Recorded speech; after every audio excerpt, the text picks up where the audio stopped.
అలా నమస్తే, జై భీమ్. నేను మీ వీరపాపన్న. ఆ చల్లని సముద్ర గర్భం దాగిన బడబానలమెంతో, ఆ నల్లని ఆకాశంలో కానరాని భాస్కరులెందరో.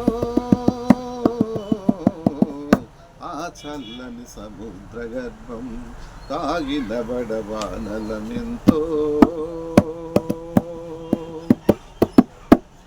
భూగోళం పుట్టుక కోసం రాలిన సురగోళాలెన్నో, ఈ మానవ రూపము కోసం జరిగిన పరిణామాలెన్నో.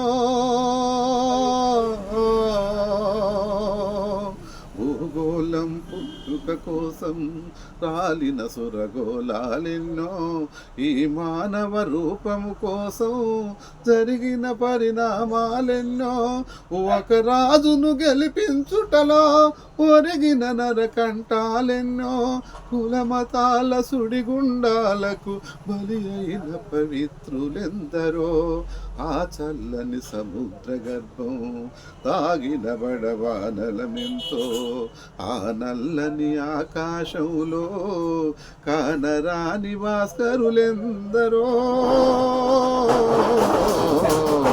ఆ చల్లని సముద్ర గర్భం మానవ కళ్యాణము కోసం పనముట్టిన రక్తం ఎంతో, మానవ కళ్యాణము కోసం పనముట్టిన రక్తం ఎంతో. రణరక్క శిఖరాల నృత్యం రాలిన పసి ప్రాణాలెన్నో.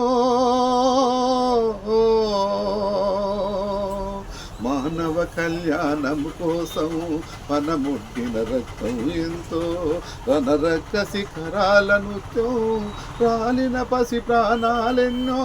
కడుపు కోతతో అల్లాడిన కన్నులలో విషాదమెంతో, కడుపు కోతతో అల్లాడిన కన్నులలో విషాదమెంతో. ధనమంతుల దౌర్జన్యానికి దత్తమైన బ్రతుకులు ఎన్నో. ఆ చల్లని సముద్ర గర్భం దాగిన బడబానలమెంతో, ఆ నల్లని ఆకాశంలో కానరాని భాస్కరులెందరో. ఆ చల్లని సముద్ర గర్భం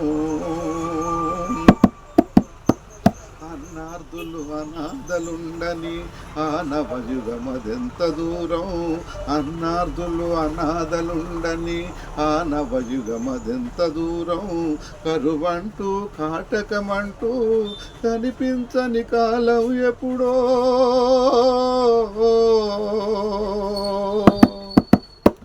అన్నార్థులు అనాథలుండని ఆ నవయుగమదెంత దూరం, కరువంటూ కాటకమంటూ కనిపించని కాలం ఎప్పుడో. పసిపాపల నిదుర కనులలో ముసిరిన భవితవ్యం ఎంతో, పసిపాపల నిదుర కనులలో ముసిరిన భవితవ్యం ఎంతో. గాయపడిన కవి గుండెలలో రాయబడని కావ్యాలెన్నో. ఆ చల్లని సముద్ర గర్భం తాగిన బడబానలమెంతో, ఆ నల్లని ఆకాశంలో కానరాని భాస్కరులెందరో. ఆ చల్లని సముద్ర గర్భం.